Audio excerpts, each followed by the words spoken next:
episode, I think, 14 of the Empty Gym podcast. That sounds right. About there, I think. Tonight, just me and Adam. Our correspondent and co-host, Colin Roach, is currently at a golf tournament in Iowa. So we wish him the best of luck there, him and the rest of the ICC Cougars.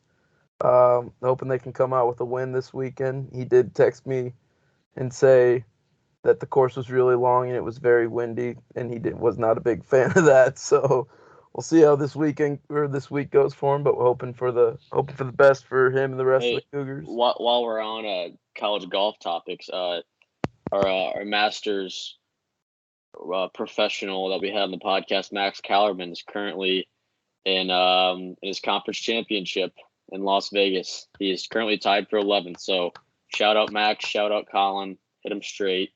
Good luck, guys. Yep, friend of the program and a co-host of the program. So glad to see some empty gymmers. Guess that I don't know what a better name for our fans are and our friends of the program, but yeah, we hope they're doing well with their endeavors in golf this weekend. Speaking of golf, should we talk a little bit about the RBC Heritage? Perfect segue into it. You know, that you don't go to business school to learn about media segues for nothing, I guess. No, that's true. But yeah, so really fun weekend of golf. Had some big names kind of that you don't normally don't normally expect at the RBC Heritage, but I feel like I had a more loaded playing field than it usually does, being the week after the Masters. Most specifically, Jon Rahm playing in it. Not very often that you see the Masters champ play the following week, or any major champion play the following week. So that was pretty cool. I saw a quote from him, something along the lines of like all the kids and all the people that bought tickets to see him, and now especially with him coming off the Masters, he didn't want to disappoint them and not show up. And he also said something along the lines of that he's just like addicted to the game. And he always, did you see that quote? I did, yeah.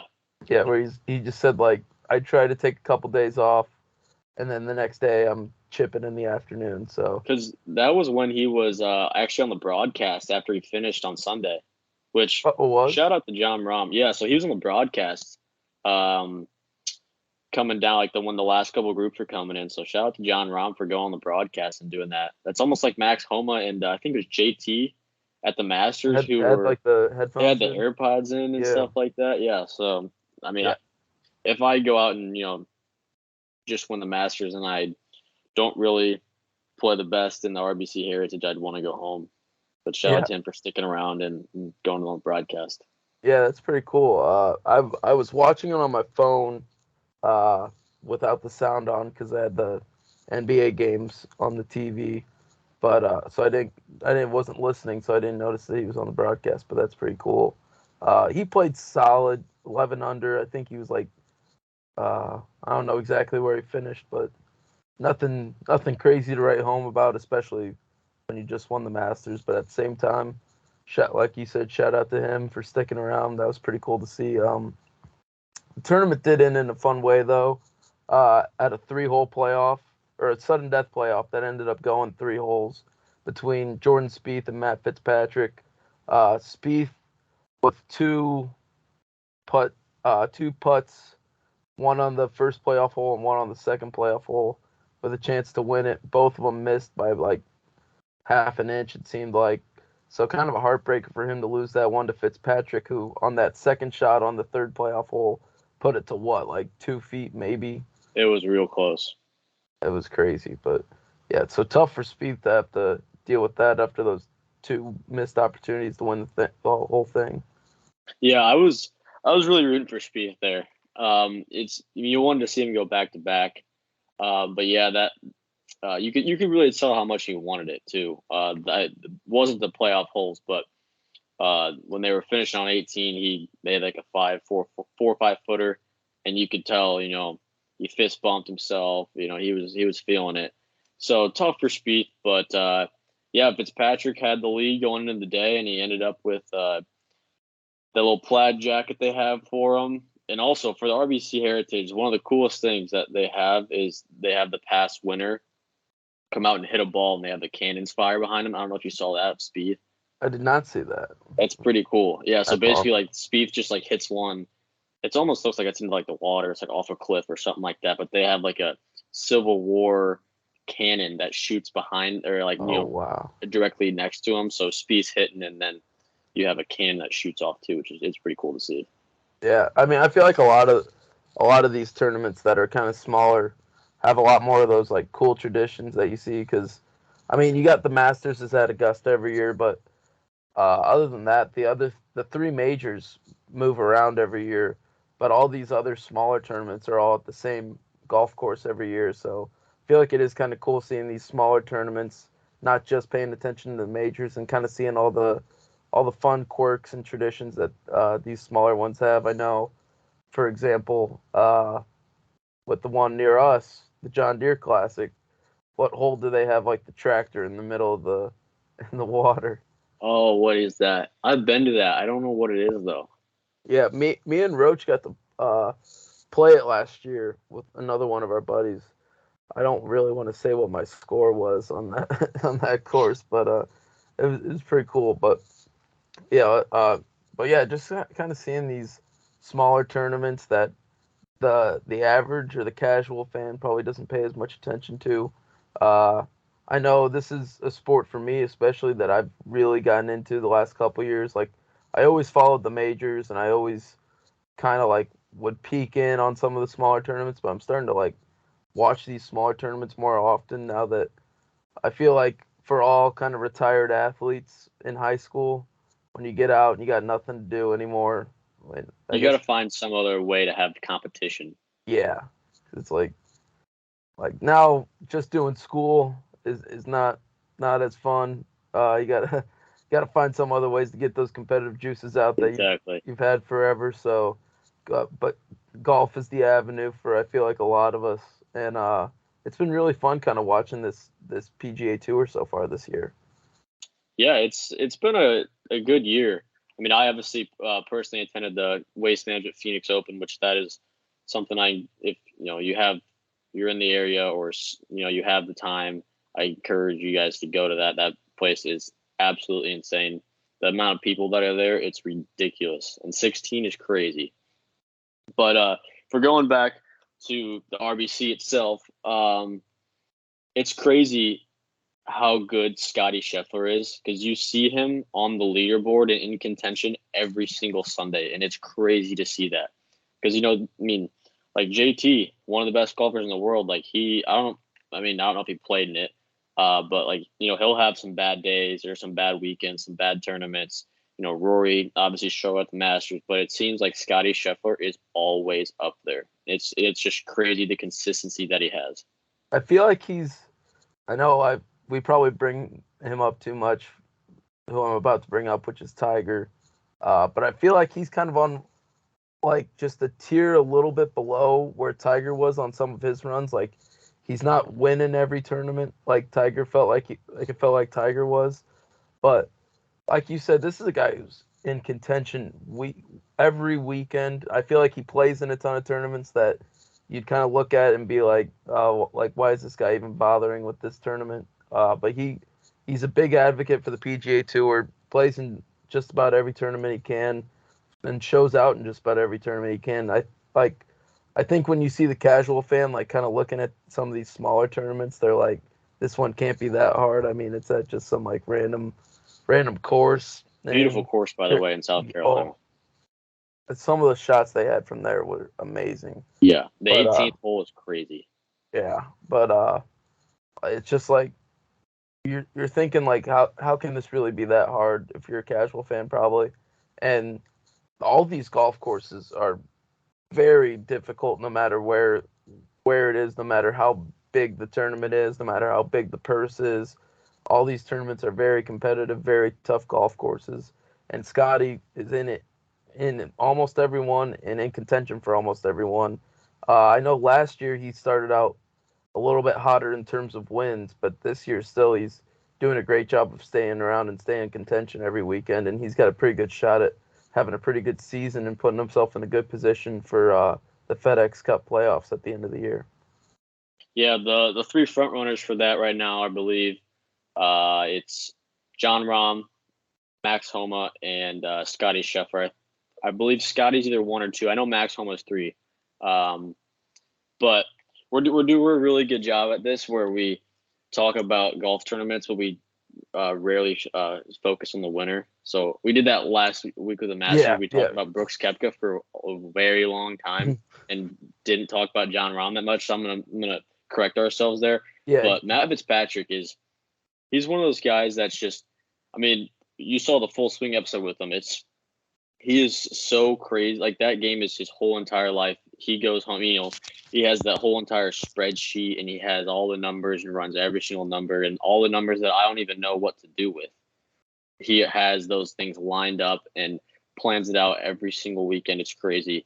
But it was kind of weird because he was the 1 or 2 shot leader going into Sunday, and then he dropped a shot to Spieth. So Spieth was 1 or 2 ahead of him, depending on when it was. But it just kind of felt like he was just lurking back there, and all the spotlight was on Spieth.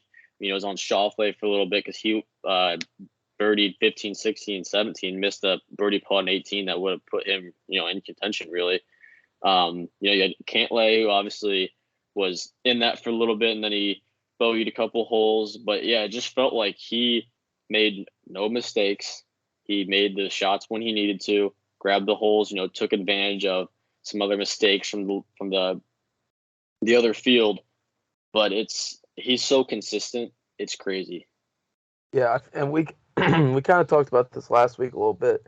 I feel like Fitzpatrick played really good Sunday golf in terms of, I guess, like there's going to be a guy who's 4 or 5 back who's going to make a run at you. The guys who are around you are going to be consistent too, but he did a great job of just not making mistakes, like you said, just playing fundamentally sound golf. When you're leading going into Sunday, you don't have to go like 6 under to win. You kind of just got to stay around like 3 or 4 and just don't let mistakes happen. And if they do happen, don't compound mistakes. Like don't turn a bogey into a double bogey. Don't turn a 2-putt into a 3-putt, stuff like that. But like you said, he did a great job of kind of staying away from making those mistakes. Like you said, he did drop a shot early, but then he came back from it. Hung around the pack for a while, then made his run later on the back 9 to get back into the tie with Spieth and stay in contention.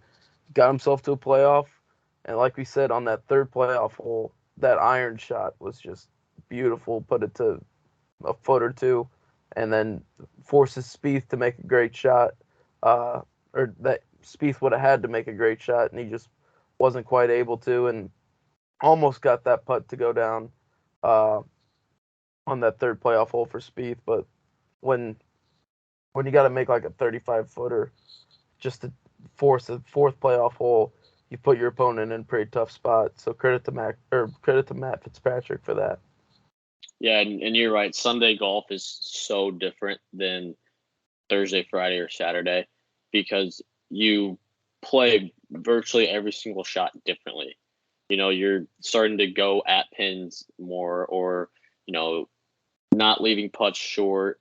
I mean, you don't really want to ever do that, but you're gonna hit it hard enough so it has a chance to go in because you got to be able to gain strokes and you can kind of see where you're at. So I X as many, this many holes left. This guy's how many shots above or below me, and it's a whole new thing realistically. And credit to him. I think it's the 2nd win on the PGA Tour. I expect to see a lot more coming from him, and he's a very good player that I think we'll be watching for a while.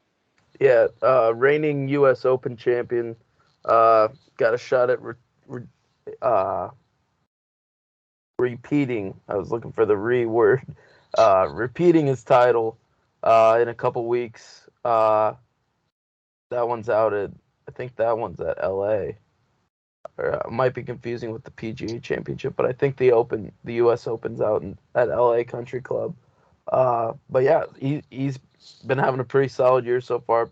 been staying in contention a bunch and got a win this weekend, and he's got a couple more tournaments to prep for before another major, and we'll see if he can stick with that consistent and pretty good golf, like he said, with the full swing. I mean, he's kind of a quirky guy, but he like golf is, like you said, golf's his whole life, and he's kind of proven that so far these last couple years, coming onto the PGA and making a name for himself already.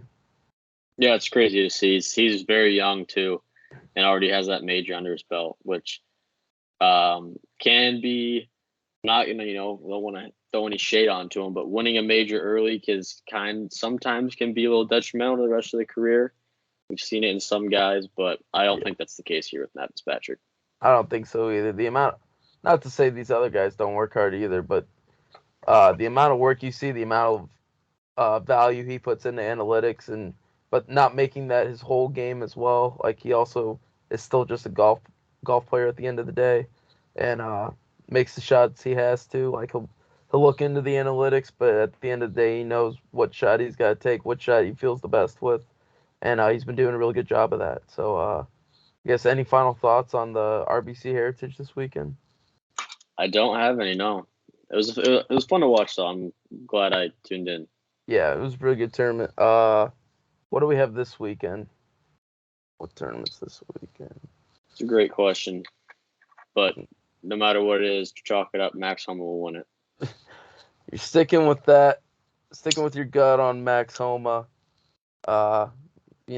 If there's one thing you can say about Adam Pollard, it's that he's never going to give up on Max Homa. Never. And trying to pull this up, my laptop's going slow as hell. It doesn't matter that much. Whatever tournament it is, it'll be good. Guess we can get into a little bit of NBA playoffs too. My Chicago Bulls fell short in the play-in game to the Heat. Beat the Raptors. Shout out DeMar DeRozan's daughter for that. For forcing the Raptors to miss 50% of their free throws. Then fell short a little bit against the Heat. But so let's see. So far this weekend, we've had the Heat upset the Bucks. Big storyline out of that one was Giannis Antetokounmpo getting injured in the first quarter. Tried to come back, played like Jimmy's back. Yeah. Giannis tried to come back, played like 30 seconds, and then had to go out again. Jimmy, like you said, playoff Jimmy is back in full force. He had a great night.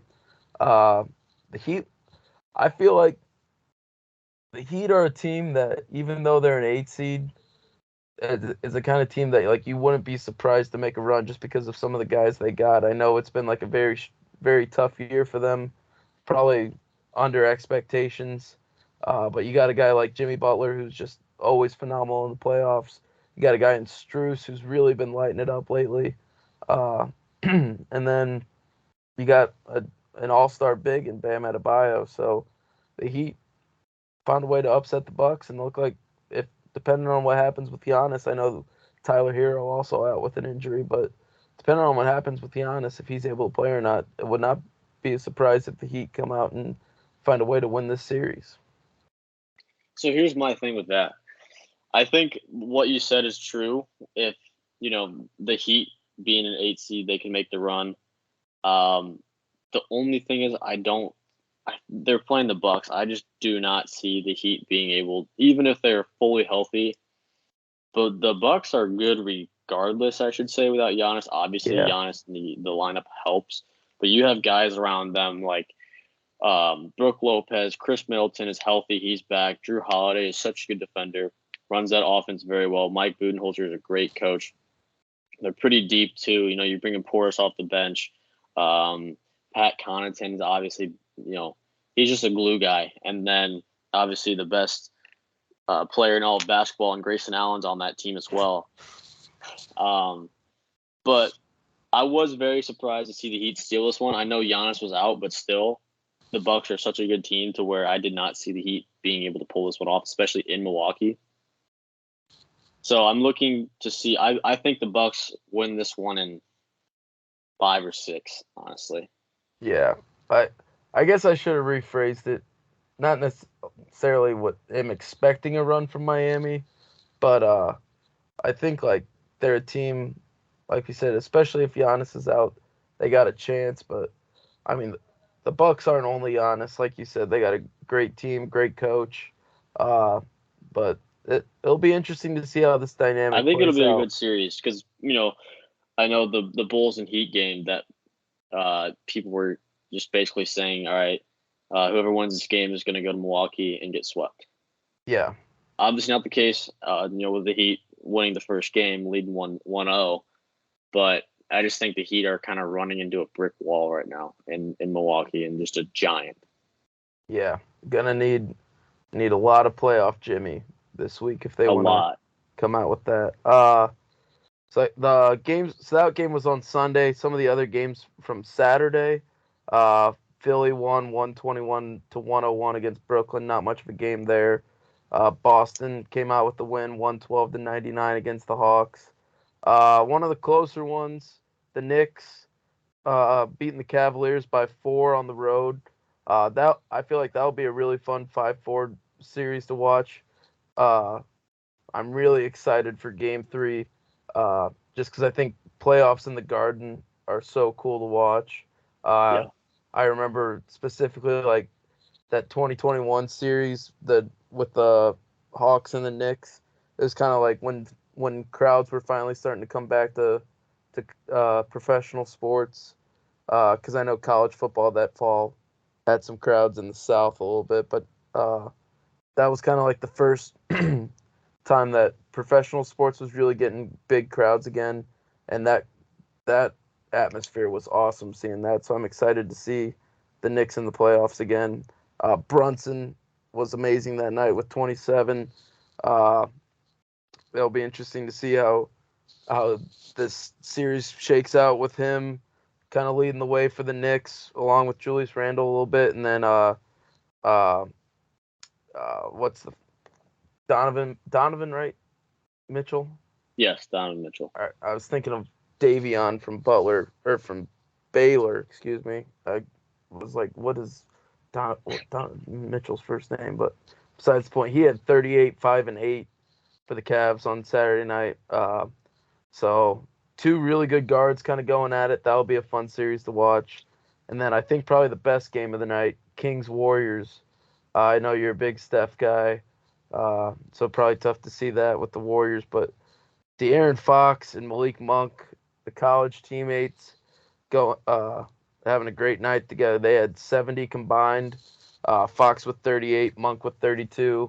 By the time this gets out, game 2 will probably already be over, but we're recording this about an hour before it starts. But I think that'll be a series that'll be really fun to watch. I feel kind of bad for the Kings. Have a great regular season and be the number 3 seed in the West, and then you look and your 6th seed is playing against the Warriors. But I feel like that'll be probably one of the more exciting series this first round. Yeah, and that's what's crazy about this year in the West is, I think I saw a stat that was like, an X number of the last finals MVPs are like seeds 4 through 8 in the West, or 4 through 7 in the West. With like Durant, LeBron, and the Lakers at a 7 seed, and then the Warriors and Steph at a 6 seed. But it's unfortunate for the Kings. I mean, they did win game 1, but I think we all expect the Kings season to be ended by Golden State. It's just like you're running into a dynasty in the Warriors, regardless of how their record on the road or anything like that. I I think think you go ahead finish. I just I just think the Warriors aren't going to let the Kings beat them in the playoffs. Yeah, Or win the series, I should say. yeah, and it was really cool to see like the reaction and stuff. I know like it's a Saturday night game. Uh, Sacramento's atmosphere there was crazy. Uh, but you just kind of saw like after the game, it felt like almost that Sacramento felt like they won the series just by winning that first game. And I don't know if you got such a young team with like Sabonis really being your veteran for them, and he still doesn't have that much playoff experience for the Kings. And then you got Barnes, another vet that's kind of been through it. But then you got Keegan Murray, Kevin Herter, and De'Aaron Fox, who are all pretty young guys. Don't have a ton of playoff experience, and I feel like, especially like having them go up against the Warriors, and I know like they're probably thinking like it's kind of them against the world. Like no one really is betting on them to win this series. I think they're just gonna kind of get emotionally exhausted from this, like trying to go so hard every game to beat obviously one of the great teams that we've seen in the NBA the past couple years, who kind of had a tough regular season due to some injuries, but now they're at full force in the playoffs, and I just think you're gonna have a Kings team that's young and emotional, and kind of runs out of gas because of just being so emotionally invested into every game. Yeah, with Wiggins coming back for the Warriors, it's huge for them because all last playoffs, he was. I mean, obviously you have Steph, you have Draymond, you have Clay, but was kind of that 3-and-D guy who just does all the little things and just I felt brought that entire team together in a way. So having him come back is huge for the Warriors. One team I do want to talk about, if you're good on Kings Warriors, um, is the Lakers here at 7. The Yeah, 7 seed, they steal a game in Memphis. Ja Morant possibly out, so that obviously is a huge blow to Memphis. But this Lakers team is definitely not the team that we've seen at the beginning of the year. And even the middle of the year, after the trade deadline, they kind of went out and just basically revamped the entire roster. Obviously you have the emergence of Austin Reeves, who's become the highlight of the entire NBA. I feel like every time I go on Instagram or Twitter, I see SportsCenter, or ESPN, or NBA tweeting something, posting something about Austin Reeves. I think he had 28 or 23 maybe. Rui Hachimura had 22 around there, I believe. I know he had 20 points in 20 minutes, hit a couple big threes. he ended up But with 29. he did? Wow. Yeah. Yeah, but it's crazy because I mean, I'm not a LeBron fan by any means, but it feels like LeBron is going to carry this entire playoffs by the supporting cast that he has, and even AD too. He kind of went out with a weird injury. I think he had a stinger in his arm where he couldn't move it, but they took him back, and he eventually came back into the game. But they do have a very good supporting cast around them of just role player guys. You have like D'Angelo Russell, obviously Austin Reeves, Jared Vanderbilt's very underrated, I believe, in my opinion. Hachimura off the bench too is huge. And then obviously you have the veteran leadership of LeBron James, and he'll have a couple of 30-point games this playoffs. But Lakers are dangerous. I think people are getting a little too, ahead of themselves when they just, see LeBron and the Lakers. They just like chalk it up, right? LeBron's going to win because he's back in the playoffs. I don't see that coming because they got some. If they're going to make a run, even to the Western Conference Finals, they have to run through some teams. Yeah.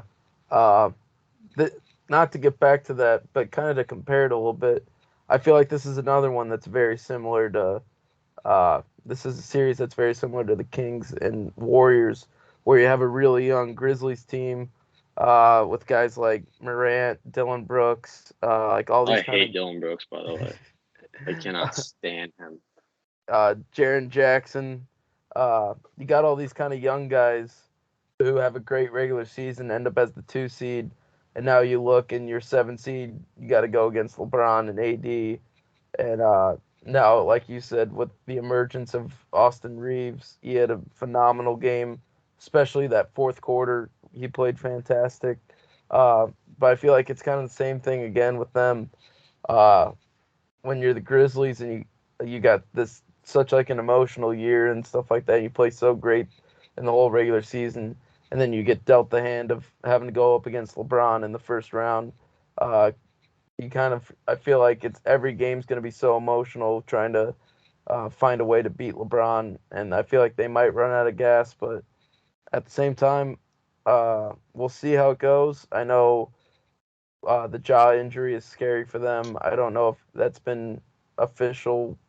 Uh, I how know long? the X-rays were negative, but it's not looking like he'll be back. And he was injured last playoffs too when they played the Warriors. Yeah, So that's what I was gonna say too. The back-to-back years for the Grizzlies, where you got this superstar with John Morant gets injured in a big playoff series, and kind of see how it goes from there. I know the Grizzlies did end up, I think, winning 2 games without Ja last year. I know, they're still a very good yeah, team, with John Morant. It's kind of like the Giannis situation.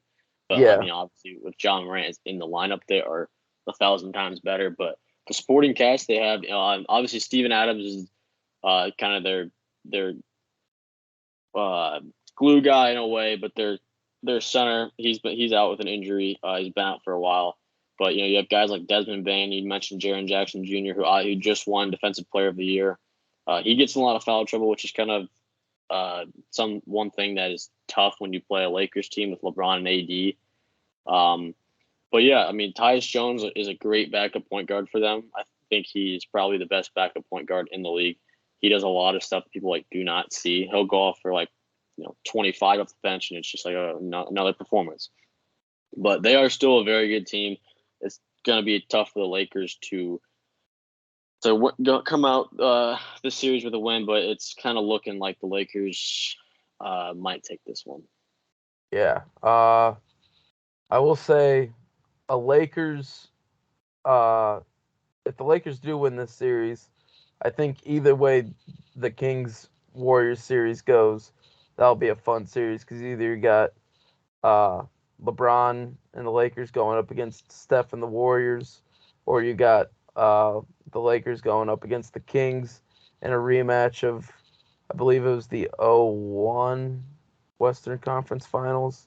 That's so famous. Team back then with like Vlade Divac, uh, Chris who's Webber was on that team, wasn't yeah, he? Chris Webber. I think Jay Will, Stojakovic.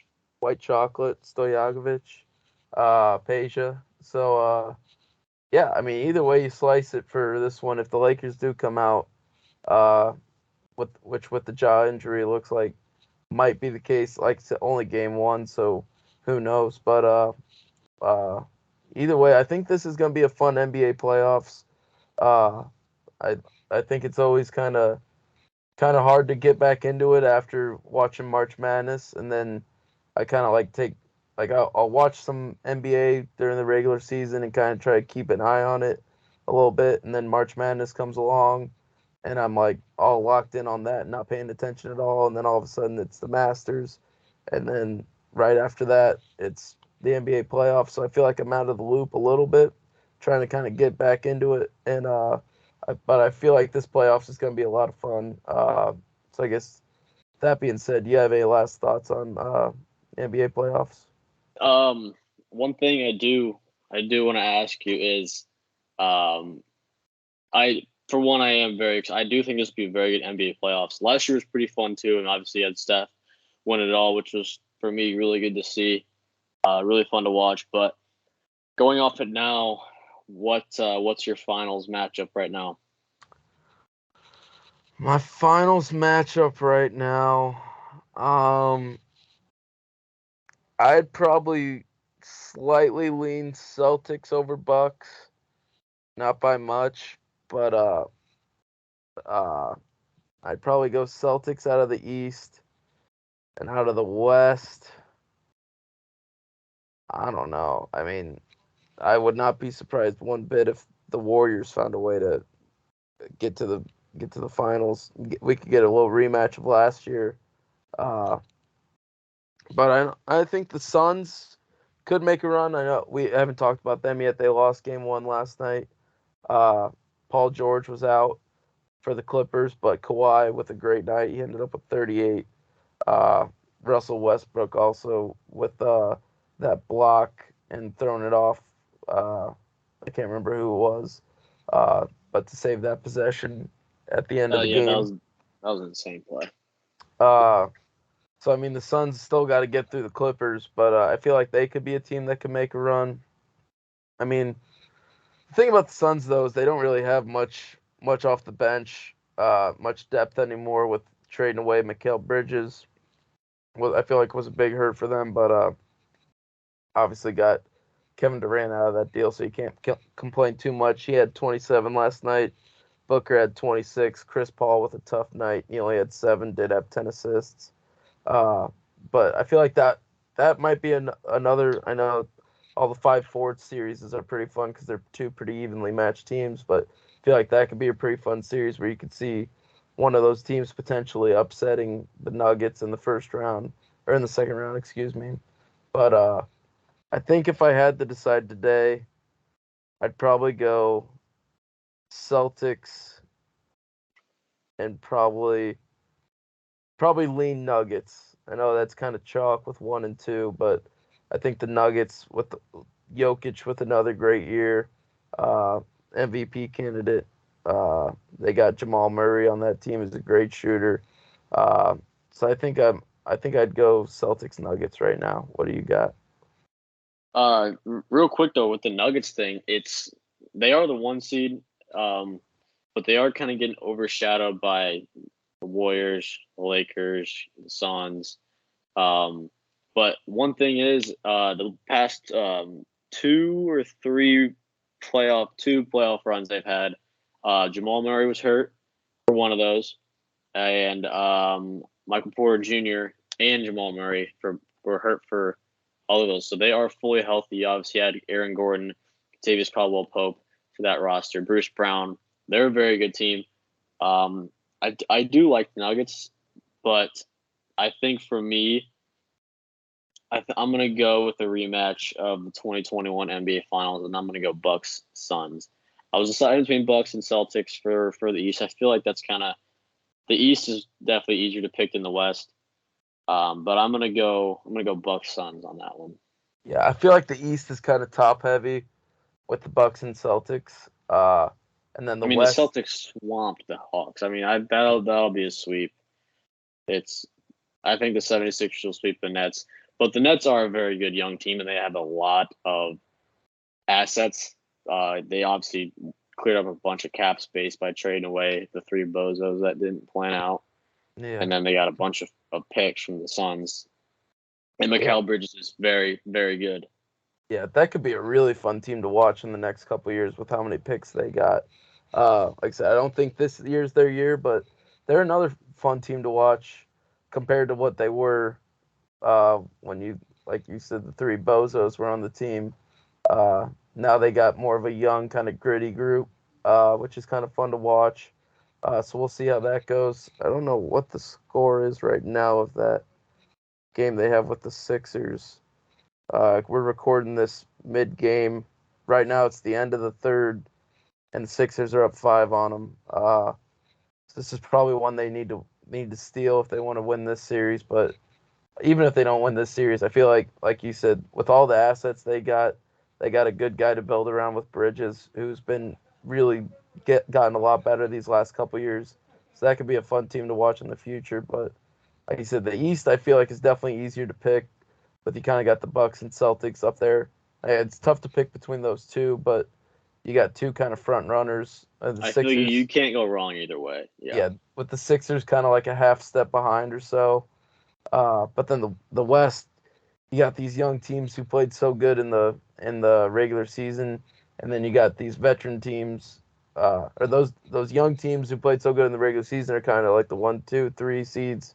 Uh, Nuggets obviously got a little bit more experience than the Kings and the Grizzlies, but then you got 4, you got the Suns who have a great team. 5, you got the Clippers who don't know how long Paul George is out. Uh, I think it might be this whole series.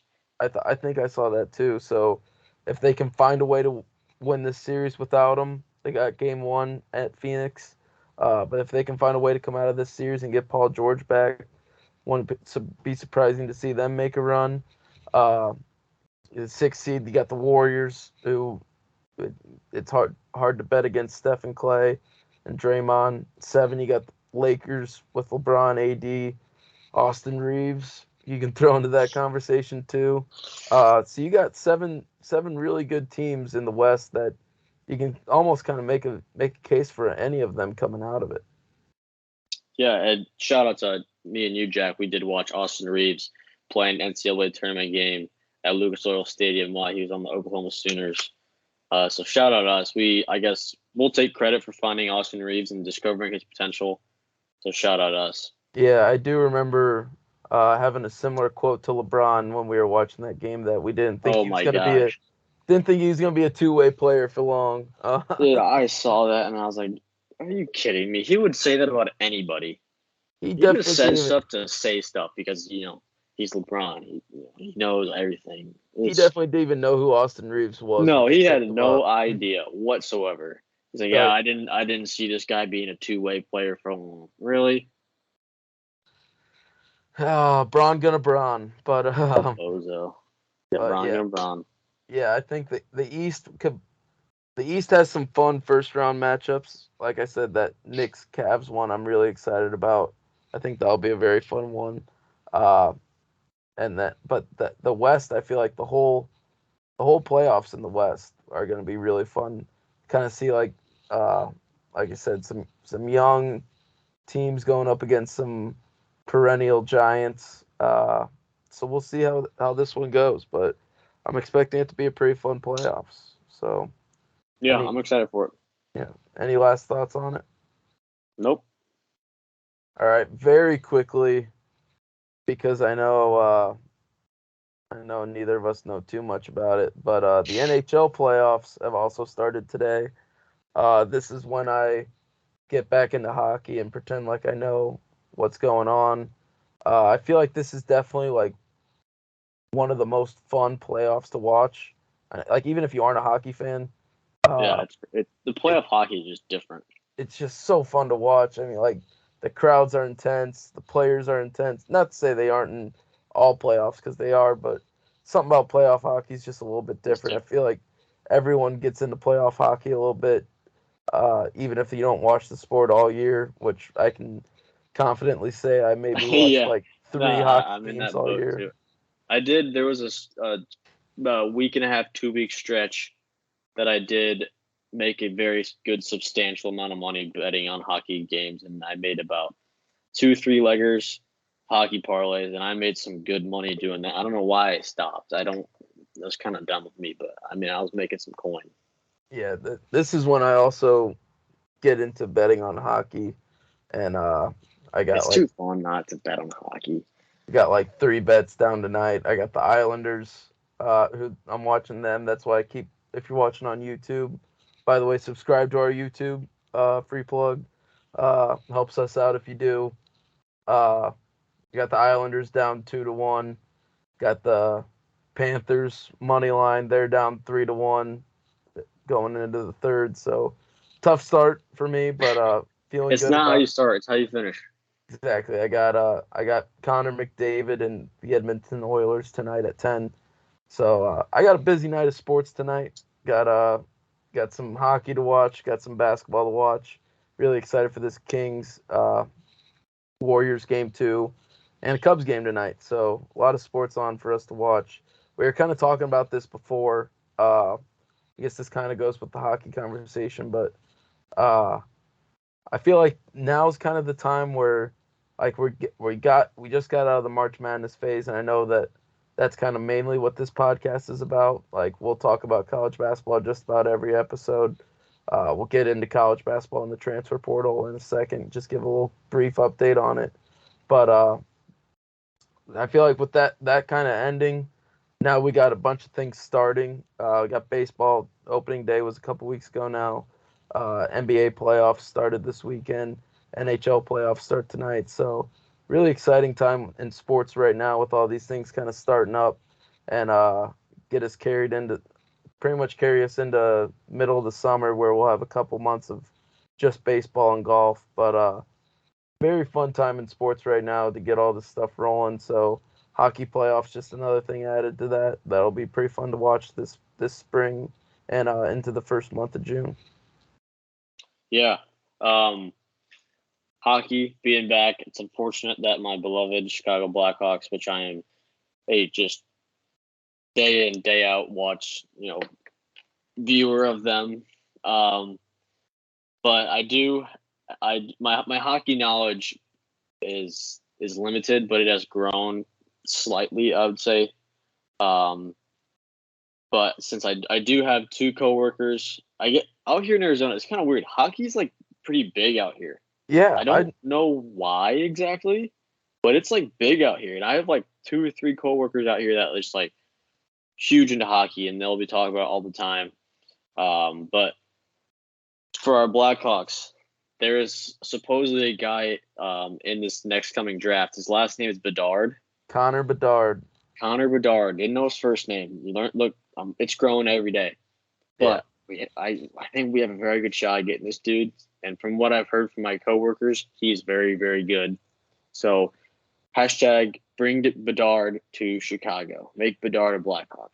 Yeah, I got a buddy, friend of the program, actually, Luke Bentley, who did a podcast with me about Northwestern. He is a huge Blackhawks guy, played on the club hockey team here at Butler, and he's been talking about Connor Bedard, I think, the last 2 years. Just aiming. So he must be very good. I've never seen this dude play once. Supposedly he's the next McDavid, but even better. What position does he play? Do we know? He's an attackman. I think he's a right winger. I'm gonna look this guy up because if you heard it here first, if Connor Bedard goes to the Blackhawks, Adam Pollard, will be buying a Connor Bedard Blackhawks jersey. If you don't mind me twinning with you, I'd love to jump in on that. Let's get some Bedard jerseys. I know I did see, like in February or January or something, I saw a picture on Twitter of a guy with a Bedard Blackhawks jersey already, trying to speak that into existence. But I think our lottery odds went down because I remember my buddy was like really pissed that we started playing kind of good for like 2 weeks. Like I think we won like 5 out of 7 games at one point, and he's like, we need to stop this right now.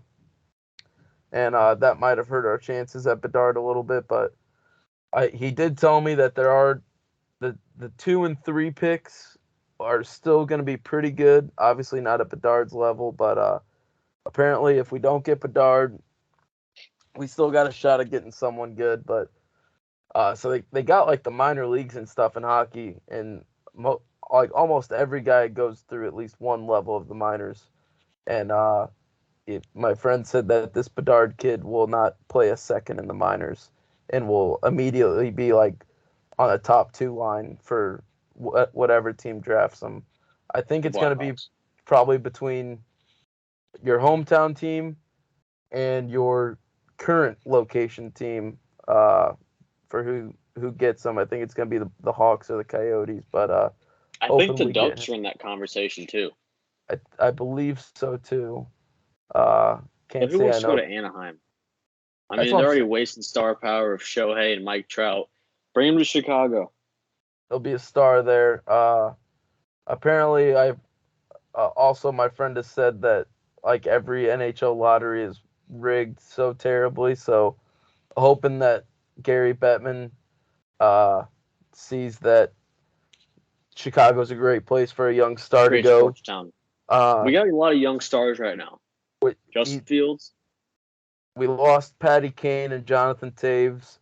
So I'm hoping that the NHL kind of sees that we lost that void and needs to get this. The Blackhawks are a great franchise. Yeah, bring him original back. 6 franchise. Bedard. Yes. Rig the lottery, get us Bedard, and let us get back to where we've been at. But yeah, we did have an idea. Like we said, we don't know a whole lot about hockey, but I think we have a fun idea where we are going to pick the NHL Stanley Cup champions tonight and both place $5 future wagers on them, and just kind of ride with that team the rest of the playoffs. I have a suggestion. We don't have to go with it, but I have a suggestion. I'm thinking we get some value a little bit. Don't take one of the top dogs, but we go with probably the best player in the game, a 3 seed in the West, the Edmonton Oilers, who I'm pulling up What are their odds? Pulling up their odds right now. They're plus 800. So that's 5 to win. What, 40? Yeah. No. Yeah. So we got they'd be the third highest. We got the Bruins at plus 280. The Avalanche. I know the Bruins are plus so good. Yeah, that's why the Bruins won the President's Cup this year. I do know that. For best regular season record. Avalanche are at plus 650. Oilers plus 800. Maple Leafs could be the first Canadian title since the 90s. Canadian team has not won the NHL or has not won the Stanley Cup since the 90s, I believe. Hurricanes plus 950, Devils plus 1200, Rangers plus 1200. So I would suggest the Oilers. I can be very much persuaded as I don't know anything, and I'm glad to take a pick with a little bit more value. But just want your thoughts on that.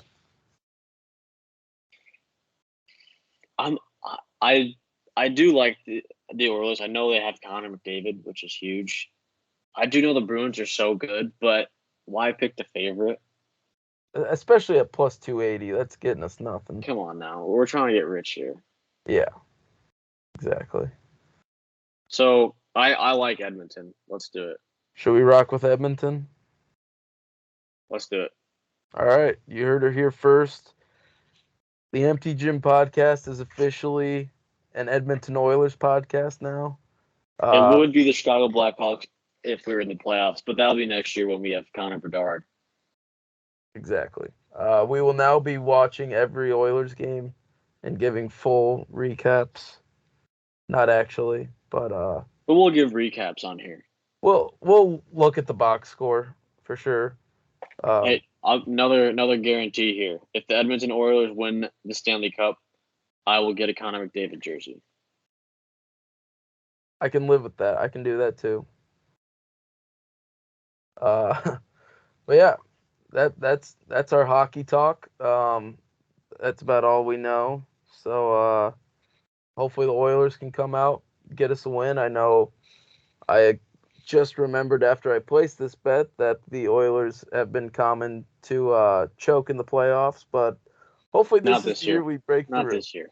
No, this is the year we break through. But all right, you want to get to a little bit of the portal? Let's do it. All right, so we had RJ Melendez today for our Illinois friends of the program. He committed to Georgia to coach Mike White there. Wish he would have gone somewhere where, I mean, I feel like it's a solid spot for him, but kind of wish he would have gone to a mid-major, like a good mid-major, and really been a star, because I think he can be. But we'll see how he ends up at Georgia. Hunter Dickinson still has yet to decide. I know he had a visit to Maryland this weekend, Georgetown as well, and I think Kansas is sometime this week. Trying to think of what else off the top of my head. Do you got anything down for the portal? Rank Mass, Nebraska. I forgot we haven't Big done rank. Then He's a Cornhusker now. Yeah, was hoping the Dogs could somehow convince him, but couldn't get that one worked out. But he'll do good at Nebraska. Good to see him get in the Big Ten. Wish he would have stayed with the Braves, but you know, in this day and age, it's tough to keep guys in your program when you're a mid-major. But yeah, good for him. Get a Big Ten opportunity. Another one. We have not had a chance to talk about this yet. Let me go through my thought process here with this one. So I'm at work. It's about 7:30, 7:45 in the morning. And keep in mind, I am 3 hours behind the East Coast. I get a notification on my phone that one of Duke's 5-star recruits, Mackenzie Mbako, is reopening his recruitment. And I'm sitting there thinking, keep in mind it is 7:45 in the morning, so I don't understand what's going on, why it's happening. I was just my head was not on correctly. I just didn't really know what was going on. Don't know why. I was just worried. So I was like, we have a very good, recruiting class coming in. We still do. But then about 30 minutes later, after I see that, I see an Instagram post from my good buddy Kyle Filipowski that he is returning to Duke. So made sense in the long run. Don't know why that didn't come to my head when I saw Mackenzie and Baco reopening his recruitment. Didn't, that would affect having Filipowski come back. But I am very excited to have Kyle Filipowski back in a Duke uniform for another year. Yeah, probably a whirlwind of a day for you there. It was a crazy 30 minutes span there. A little too early in the morning for you to have to deal with all that information, but glad it ended up working out for you. That is huge for you guys. Bringing Filipowski back. You guys will have a pretty solid team next year. Probably preseason ranked top 10. We'll see how it works out. Got a good combination of some vets coming back and some freshmen coming in. So look for Duke to obviously be another or to be a powerhouse in college basketball yet again. I think we already talked about Illinois' transfer pickups, I believe. If not, Marcus Domask from Southern Illinois, now officially a transfer. And then Justin Harmon from Utah Valley, a guard, officially signed with Illinois. So got a couple good pieces there. Still looking to get some more out of the portal. We'll see how it goes with that. Always interesting time nowadays with this portal going on. But both of our teams seem to be doing all right with it. But yeah, I don't think there's too much other crazy stuff going on right now in the portal. I just going on the list. Utah State transfer Stephen Ashworth committed to Creighton. Good one for the Blue Jays. Yeah. We had a couple go to the draft. Isaiah Wong being one of them. Adam Flagger. L. Ellis going to Arkansas. Yeah. Oh yeah. Only good thing about Louisville basketball last year is heading to Arkansas and joining the Must Bus. Well, Arkansas now has like 6 guards that they've gotten between recruits and transfers for this next class. So I don't know what Muss is gonna do. I feel like 90% almost of their roster is guards and wings. So we'll see what they do with all that. All those guys who probably will be competing for playing time. We'll see how that works out for them. But Arkansas yet again, kind of running the transfer portal and picking up a bunch of good guys in it. Yeah, and we had a couple more guys go to the draft. DeBellis of Arizona is going to the draft. Jack Nungy is not going to return to Xavier. Will pursue his professional career head to the draft. Love that. Sonogo going to the draft as well. Maury Bailey headed to the draft. And one other thing, Creighton related, I did see Shireman is coming back, which I know we talked about it once Creighton lost to San Diego State, but I thought that Shireman was out of eligibility, but I guess not. Needs to come back for a 5th year. But so Creighton, I mean, they did lose Ryan Nemhard, right? He's transferring somewhere, I believe. Yeah, I don't know if he's picked a spot yet or not. I don't think he has. But yeah, that tough loss for them at point guard. But looking like they're gonna bring back, or they are bringing back Shireman. Looking good that they're gonna bring back Kalkbrenner. Doesn't hurt that he just got engaged to one of Creighton's best women's basketball players. So unfortunate timing there. So yeah, not looking like he's gonna enter the portal. With the fiance, I think it'd be a tough conversation entering the portal with the fiance. But yeah, had some big names coming out. I feel like these next couple days, week or so, you're gonna see a lot of the guys who entered the portal start to make decisions as the school year comes to an end. and kind of get close to starting up summer workouts and stuff. So I feel like we're going to start seeing some more guys pick their spots in the next couple days, week or so. So exciting time with college basketball, always is, no matter if it's during the season or during the off season. But yeah, a lot of fun stuff going on right now. Yeah, college basketball never sleeps. Yeah.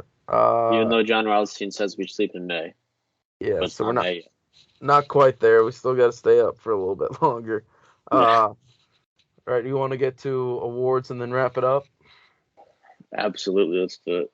All right, let's start with the Bob Huggins Try Award. Adam, what is your nomination for that? This kind of older. It happened it's not super recent. I think it's probably a month and a half old. But my nomination for the Bob Huggins Try Award is Brady Manick and Armando Bacot for trying to recruit everybody in the college basketball field to come play at North Carolina, even though Brady Manick still thinks he's a part of that program and on that team, trying to keep his relevancy as he's playing overseas. But I don't think it's worked out too well. I haven't seen too many guys. I don't think, I could be wrong, but I don't think North Carolina's picked up anybody through the transfer portal. So good try there, Bacot and Manick, but I don't think it's working out for them. Yeah. They were all over Twitter. Yeah, I remember that. Our Bacot was commenting on like everyone's Twitter posts and Instagram posts of them entering the portal. But yeah, Carolina. I know they picked up. They got one guy that Butler was going for. I think it was the kid from Brown, whose name escapes me right now. But they've picked up, I think, two like shooter guards, but no big names by any means. So yeah, kind of a tough portal process for them. We'll see how Hubert Davis kind of starts to navigate this new world with the portal. I know that got Roy Williams out of there pretty quick. Didn't seem like he was very interested in having to deal with any of that. So we'll see how his predecessor does with that. But yeah, not much going on for you or for UNC. So we'll see if they can figure this out. But great nomination for that.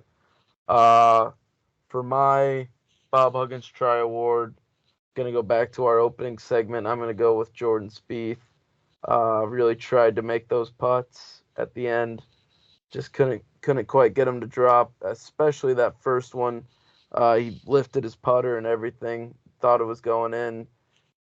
Missed, just kind of lipped out a little bit. So, but he gave a great effort and he tried really hard. So we'll commend that for him.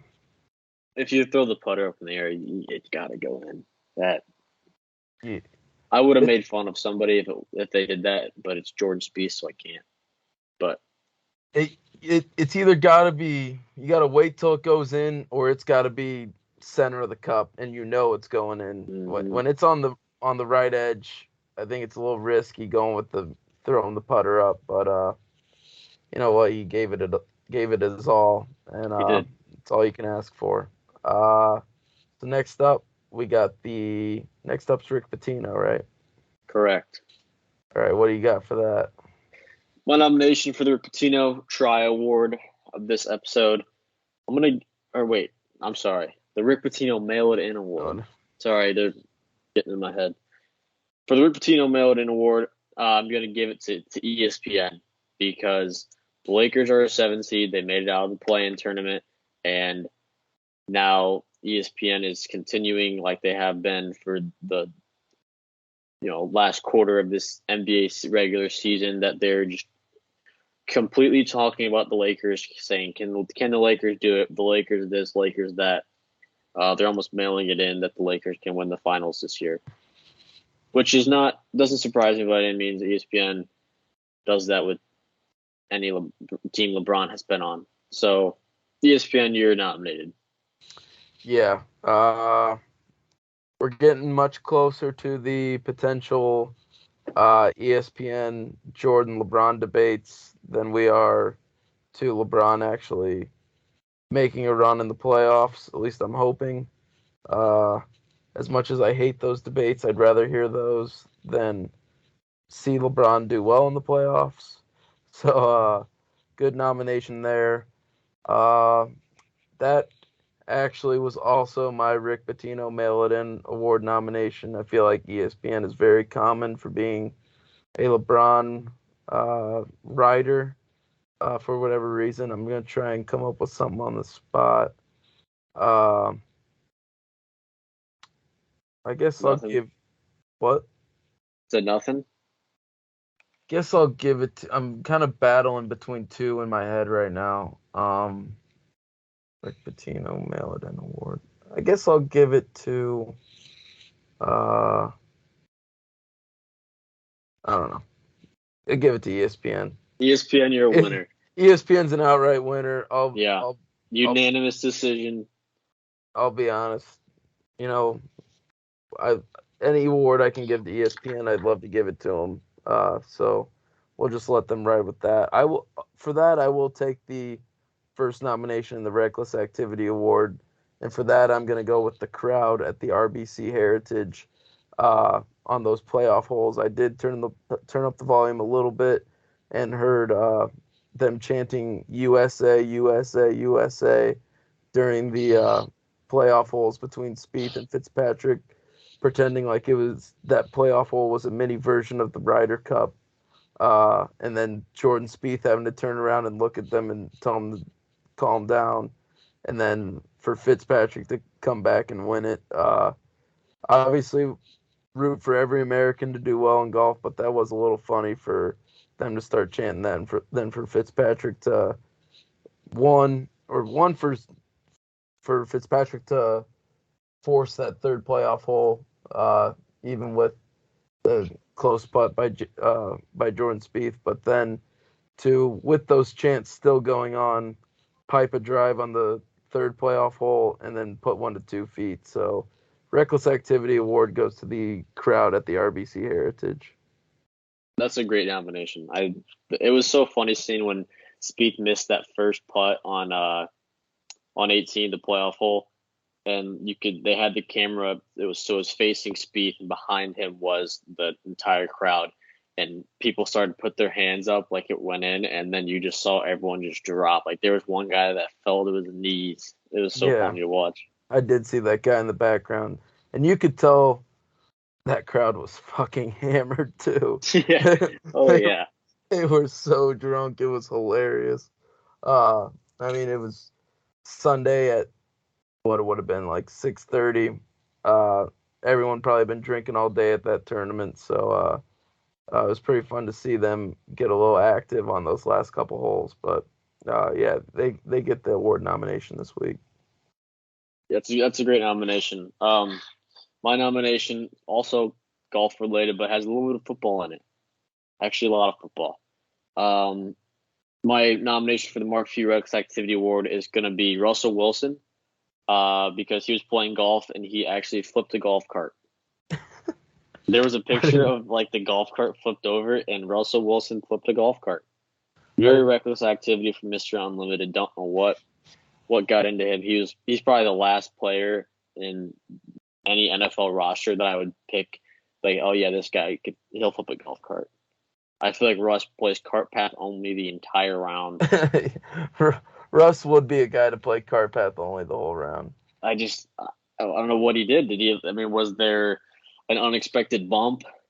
Maybe Russ had too many drinks. I don't think Russ drinks though. Yeah. I don't know. Very, very interesting dilemma there. If, like you said, if you would have told me that there was any guy in the NFL that would have flipped a golf cart, I don't think I would have ever thought it been him. But yeah, that is definitely a little reckless. Actually, for my lack of a Rick Pitino nomination, I'll give two Mark Few Reckless Activity nominations. I'll also throw in, I believe her first name was DR DeRozan. We mentioned it a little bit earlier. Just absolutely screaming at the top of her lungs on every Raptors free throw. and they ended up shooting like 18 for 36 from the line. They Uh, missed 18 free throws. That's crazy. yeah, I mean, it's tough to win a game when you miss that many free throws, and I think all the credit in that one goes to DR. So shout out her for that reckless activity. It's another good nomination there. I think if she was in Miami, but it was a school night, you Yeah, know, she had to get back to DeMar school. being a good father there. But I think if she is in Miami for that last playoffs for the 8th seed, I think the Bulls be playing the Bucks right now. It's a whole different story. I guess we'll never know what would happen. You know, works we'll never know. But shout out to fatherhood. DeMar DeRozan, confirmed great father. Yeah. All right. Well, I guess we'll wrap this up now. One note also. We've been doing this podcast for about 2 months now, and we've also now that we've kind of seen that we are gonna actually stay consistent with this, which we kind of struggled with the first time around. We're gonna expand it a little bit, and we're starting a blog page as well. So that'll be up by the time this episode's uploaded. Uh, but we just thought it'd be another chance that we can kind of get our thoughts out on I guess not really paper, but through digital screens, through words. Uh, and this is a fun chance for us to be able to do this whenever we have time. With us being three people in three different time zones, it can be tough for us to get all these podcasts out. We're trying our best to get two a week. We're gonna make sure we get at least one a week out, but like I said, we're gonna try our best to get three or to get two a week. But adding this blog, I feel like we'll just make it a lot of fun that any of the three of us can just write about whatever we want in the sports world or for anything for that matter, if you really have the desire to. But just kind of giving us another opportunity, another avenue to be able to get our words out. So just thought that'd be a fun addition to what we got going. Yeah, and we will tweet it out. Follow Twitter at the Empty Gym Pod. We'll tweet that out um, with the link and everything. But yeah, I'm excited for that. I do think it's a good idea. Like you said, it is. We do have some scheduling conflicts. Obviously, Colin not here right now. Golf tournament, and I've had some other conflicts to where it's, believe it or not, it is actually pretty hard for all three of us to get into a show together and be able to block this much time. I mean, it's only an hour and a half, but for us to be able to have this time blocked away from our days, and they line up with the three different time zones. So yeah, the blog is a great idea, and I'm excited to see what we can do with that. Yeah, we got finals coming up as well. Uh, might have to take another midweek break again for that.